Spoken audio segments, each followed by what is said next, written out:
So hello students, today we are going to discuss a very important topic which is Nernst equation और ये भी देखेंगे कि आज इसके ऊपर क्वेश्चन भी करना है हमें। तो जो क्वेश्चन है अपना that right Nernst equation and also find the EMF. तो इस वाले क्वेश्चन में दोनों पार्ट हमें करने हैं। सबसे पहला काम तो यही है कि हम लोग नर्न्स्ट इक्वेशन लिख करके बताएं और उसके बाद ईएमएफ भी हमें फाइंड आउट करना है। तो क्वेश्चन स्टूडेंट एग्ज़ाम में ये 3 मार्क्स में आता है, 3 मार्क्स का क्वेश्चन है ये। So before solving such type of question, students, you need to identify that which one is anode and which one is cathode. आपने क्लास 11th में पढ़ा है कि एनोड पर हमेशा ऑक्सीडेशन होता है। तो हम अगर यहाँ पे देखें इस तरफ मैग्नीशियम का जो ऑक्सीडेशन नंबर है वो 0 है और ऑक्सीडेशन नंबर 0 से +2 हो रहा है, ठीक है। तो जब ऑक्सीडेशन नंबर बढ़ता है तो इसका मतलब ऑक्सीडेशन हो रहा है और ऑक्सीडेशन हमेशा एनोड पे होता है। तो ये आपका एनोड हो गया और जिसमें मैग्नीशियम बदली हो रहा है Mg2+ में। वहीं अगर इस तरफ देखें तो यहाँ पर जो कॉपर का जो ऑक्सीडेशन नंबर है वो भी +2 है और +2 से जो ऑक्सीडेशन नंबर है वो 0 हो रहा है, ठीक है। तो यहाँ पर हो रहा है रिडक्शन और रिडक्शन हमेशा होता है कैथोड के ऊपर, ठीक है। इन चीज़ों को समझना हमें पड़ेगा। ये क्वेश्चन आपका एनसीईआरटी का क्वेश्चन है, 3.5 है, मतलब 2.5 न्यू वाली बुक्स के हिसाब से। तो अब जो नर्न्स्ट इक्वेशन होती है स्टूडेंट्स, उसमें जो फॉर्मूला लगता है ईएमएफ निकालने के लिए, E cell is equal to E naught cell -0.059 upon n log जो ऑक्सीडाइज फॉर्म है उसको हम ऊपर लिखते हैं, मतलब जिसका ऑक्सीडेशन हो रहा होता है ना वो वाला आयन ऊपर लिखा जाता है हमेशा। तो हम देख रहे हैं कि मैग्नीशियम बदली हो रहा है Mg2+ में, तो यहाँ पर जो Mg2+ है इसको हम ऊपर लिखेंगे इसका आयन और नीचे रहेगा कॉपर का आयन, ठीक है। इस चीज़ का ध्यान रखो आप, नीचे रहेगा Cu2+।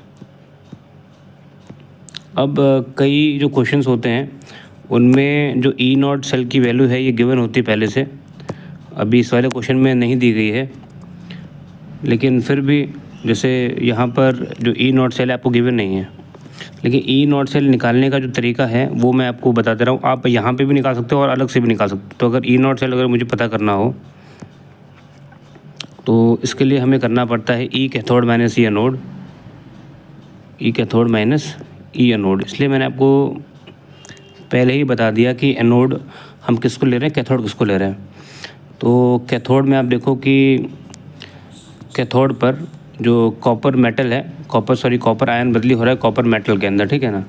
तो हमें यहाँ पे लिखना पड़ेगा कि ई और यहाँ पर Cu2+ कन्वर्ट हो रहा है कॉपर मेटल में, वहीं एनोड पर ऑक्सीडेशन होता है और जो मैग्नीशियम मेटल है ये कन्वर्ट हो रहा है मैग्नीशियम आयन में, ठीक है। लेकिन यहाँ पर एक साइन कन्वेंशन है कि जब भी ई नॉट सेल निकालेंगे तो यहाँ पर जो वैल्यूज़ रखी जाएंगी वो रिड्यूस फॉर्म में होंगी, क्योंकि जो अपनी इलेक्ट्रोकेमिकल सीरीज़ है उसमें जो वैल्यूज़ दी गई हैं वो रिड्यूस फॉर्म में दी गई हैं। तो बेशक जो मैग्नीशियम से मैग्नीशियम आयन बन रहा है, लेकिन हम लिखेंगे यहाँ पर मैग्नीशियम आयन से मैग्नीशियम मेटल, मतलब ये रिड्यूस फॉर्म ही लिखा जाएगा, ठीक है।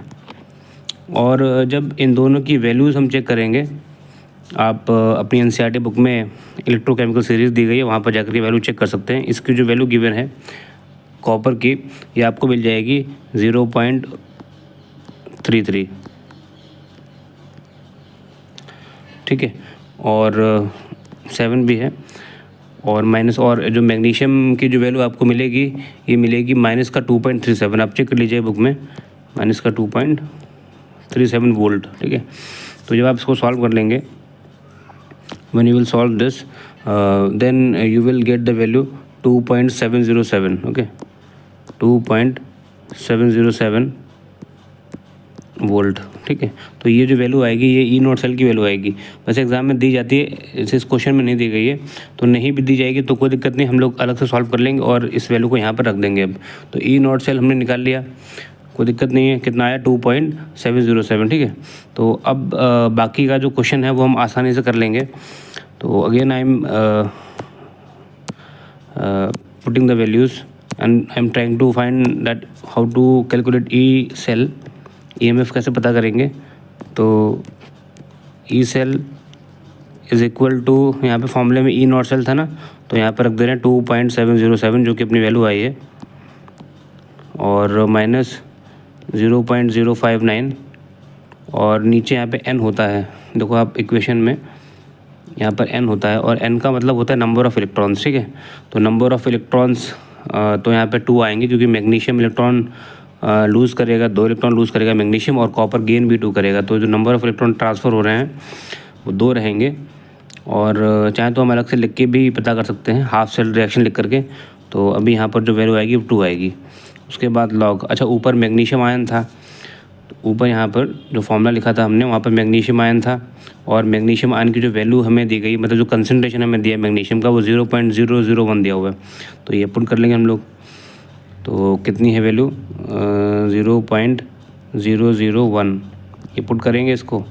और बाकी जो कॉपर आयन की वैल्यू है ये भी हमें गिवन है, कंसंट्रेशन तो दिया ही जाएगा, उसके बगैर तो कर ही नहीं पाएंगे। यहाँ पे 3 जीरो आप देख लीजिए पॉइंट के बाद, तो 0.0000 है ना, 3 बार है।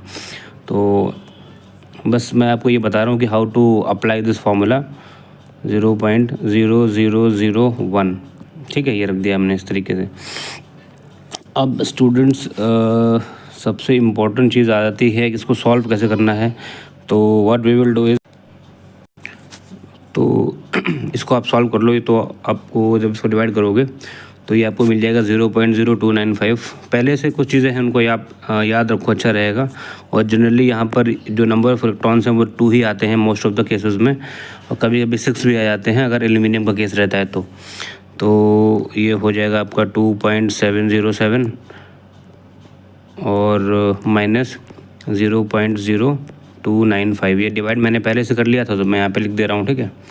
बाकी लॉग रहेगा यहाँ पर, और बाकी आप इसको सॉल्व कर लीजिए। वैसे तो ये आपको पता होना चाहिए, स्टूडेंट्स का ही काम है ये। तो ये आपका हो जाएगा 10⁻³ क्योंकि मैं 3 स्टेप आगे गया हूँ यहाँ पर, 1 2 3, और नीचे आपका आ जाएगा 1 2 3 4 10⁻⁴, ठीक है ना। मेन जो दिक्कत आती है स्टूडेंट्स को वो यहीं पे आती है, लॉग को सॉल्व करने में। तो मैं इस पार्ट को सॉल्व कर देता हूँ अभी। एक जो गलती बच्चे करते हैं वो इसको माइनस कर लेते हैं, तो इसको तो बिल्कुल भी माइनस नहीं करना, वरना गलत हो जाएगा आपका आंसर, क्योंकि ये जो पूरा टर्म है इधर वाला ये पूरा मल्टीप्लाई में है। So don't do this mistake students. So what we will do, 2.707। इस समय मेरा पेन भी सही से काम नहीं कर रहा है, थोड़ा सा पता नहीं क्यों। In spite of this, I am trying to write as much as need I can, 0.0295, और देन ये आपका हो जाएगा लॉग, ये ऊपर जाएगा तो प्लस का हो गया, तो ये आपके हो जाएगा 10⁻³ और प्लस का 4, ठीक है। तो सारी चीज़ें तो सॉल्व कर दे रहा हूँ स्टेप बाय स्टेप। तो अब जाहिर सी बात है यहाँ पर क्या बचने वाला है, यहाँ तो बचेगा केवल 1, ठीक है। और 1 का मतलब हो गया केवल 10, ठीक है। तो ये हो जाएगा 2.707,